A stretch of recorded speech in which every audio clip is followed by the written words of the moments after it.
Questão 61. Vamos lá resolver essa questão. Olha para cá. Fica ligado nessa questão. Ó. Sendo I a unidade imaginária, o valor de... Olha aí, questão grandona. Não treme, sargento. Você precisa enfrentar esses desafios, transpor os obstáculos. Porque se você não fizer isso, agora na prova, tu vai chegar lá dentro, tu vai sofrer. Tu sabe que lá dentro vai ser meio ralado, não sabe não? Sabe que o básico não é fácil não, né? Tu vai ralar um pouquinho para depois poder fazer os seus recrutas ralarem também, né? Primeiro a gente sofre, depois a gente faz sofrer. É normal e é bem divertido.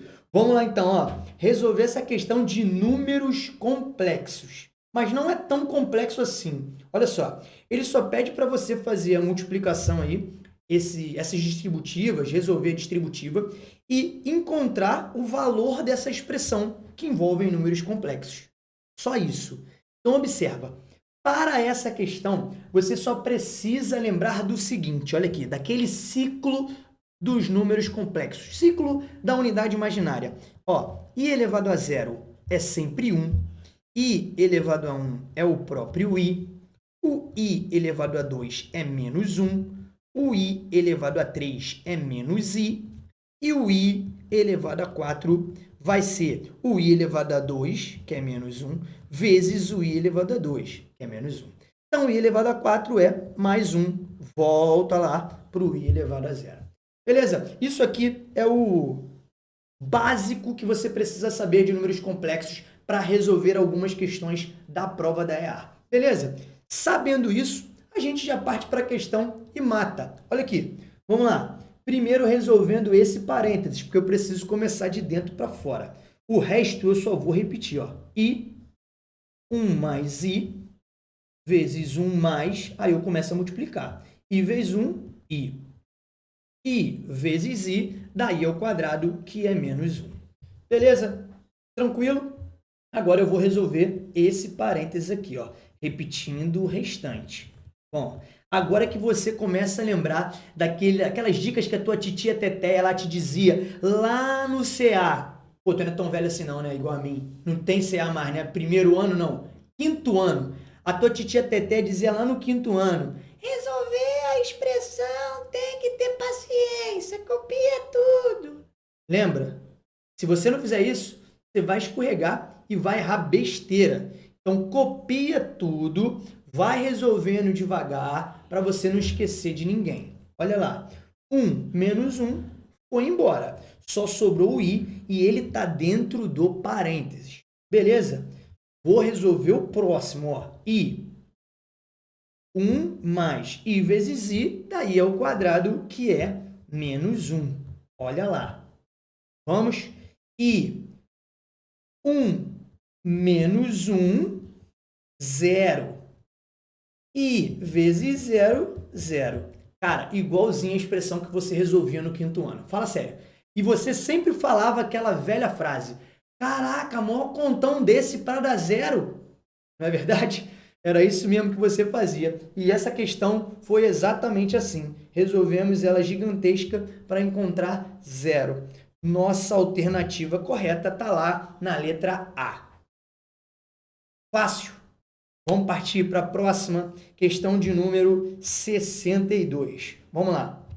Se as raízes desta equação polinomial do terceiro grau são 2 menos i, m e n, então o valor de m vezes n é igual a... Bom, repara, ele quer que você resolva essa equação do terceiro grau, mas ele já te deu uma raiz. Quer que você descubra as outras duas e multiplique-as. É isso que ele está te pedindo. Para resolver essa questão, a gente precisa se lembrar de algumas coisas. A primeira delas é a seguinte, que uma equação do terceiro grau vai possuir 3 raízes. Sempre. Ela pode até possuir 3 raízes iguais, mesmo valor, mas ela vai ter sempre 3 raízes. Outro detalhe é sobre polinômios que você precisa lembrar. Uma raiz complexa, quase não saiu esse 1, hein? Vai virar até meme depois. Uma raiz complexa, ela não existe sozinha. Toda vez que aparece uma raiz complexa de um polinômio, o seu conjugado também é raiz. Elas sempre vêm em pares. Então, olha aqui, o 2 menos i é raiz. O conjugado dela, eu já vou chamar de m. Ó. O conjugado é 2 mais i. Você precisa lembrar que o conjugado de um número complexo é só você trocar o sinal da parte imaginária. Beleza? Então, m é igual a 2 mais i. Tranquilo? Eu só preciso descobrir agora o n para resolver essa questão. E veja bem, para resolver e encontrar a terceira raiz, eu vou resgatar aqui junto com você a relação de girar. Essas relações são até difíceis de gravar. Eu nem aconselho que você estude a relação de girar para polinômios do quarto e quinto grau, mas a de terceiro grau é bom saber algumas delas. E uma delas eu vou resgatar agora para a gente resolver essa questão de uma maneira muito rápida. É claro que se você não usar essa relação, você vai ter um pouquinho mais de dificuldade, mas existem outros caminhos também. Robson, fala logo que eu já estou morrendo de curiosidade aí, qual é a relação de Girard que você vai usar para resolver essa questão? É aqui, ó, o produto das raízes de um polinômio do terceiro grau, ele é sempre igual a menos d sobre a. Esse d é o termo independente e o a é o termo do x ao cubo. Tranquilo? Eu preciso resolver agora essa equação aí que eu encontrei a partir da relação de Girard. Tranquilo? Ó. Então, o x1 vai ser a raiz que eu quero descobrir. Não vou nem usar o x, já vou usar logo a letra que a gente não conhece ainda, que é o n. Beleza? Vou multiplicar pela minha raiz 2 menos i. Vou multiplicar pela outra raiz, que é o 2 mais i. E esse resultado vai ser igual a menos d, menos 5, dá mais 5, sobre a, que é 3 meios. Daí para frente, é só manipular aí para encontrar os resultados. Vamos lá? Olha aqui. Primeiro, produto notável, produto da soma pela diferença. Nada mais é do que o quadrado do primeiro menos o quadrado do segundo. Tá lá. Do outro lado, eu repito a primeira e multiplico pelo inverso da segunda. Beleza? E aí você precisa se lembrar, a gente viu na questão 61, i ao quadrado é menos 1. Então, aqui vai ficar 4 menos 1, 4 mais 1, então dá 5. 5 vezes n, 5n. Do outro lado, eu tenho 10 terços. Tranquilo? Esse 5 simplifico com 10, encontro 2. O n, então, é 2 terços. E é nesse momento que você fala, caraca, Robson, perdi um tempão resolvendo essa questão da outra vez, com a relação de girar fica muito mais fácil. Eu sei. O problema é você gravar todas essas relações. Então, o que eu te indico é, para gravar a relação de girar para polinômio do terceiro grau, grava só essa do produto. Não grava mais nenhuma outra, não. Porque senão você vai perder muito tempo e a probabilidade dela cair numa prova da área é muito pequena. Tranquilo? Então, vamos continuar agora, que eu já sei quem é a terceira raiz. Eu vou multiplicar essa minha terceira raiz pela segunda, que é o 2 mais i, e aí marcar a minha alternativa correta. Repara, aqui não tem denominador, então é 1. 3 vezes 1, 3. E em cima, 2 vezes 2, 4. 2 vezes i, 2i. Está lá, 4 mais 2i sobre 3. Alternativa correta, letra B. Beleza? Eu sei que essa questão não foi tão fácil. Essa é uma daquelas questões que você, na maioria das vezes, acaba pulando porque não lembra os conceitos ou não lembra a fórmula. Beleza, sargentada? Vamos lá, então, para a questão 63. Reta final aí dessa prova.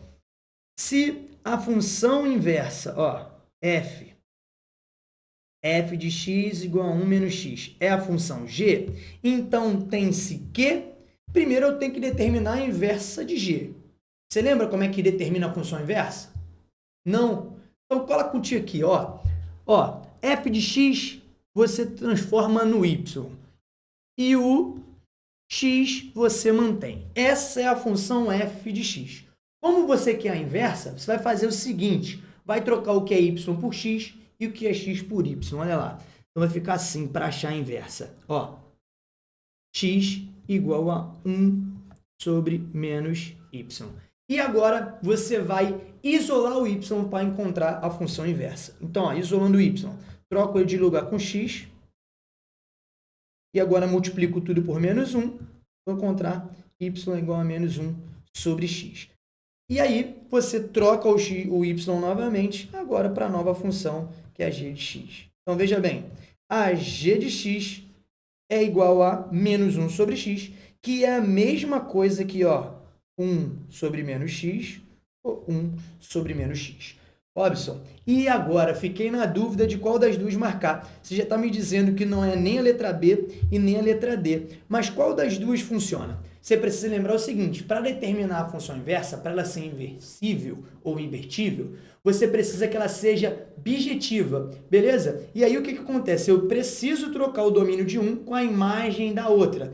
Nada mais é do que botar isso aqui no domínio e isso aqui na imagem. Então, olha aí para a alternativa correta. Ó.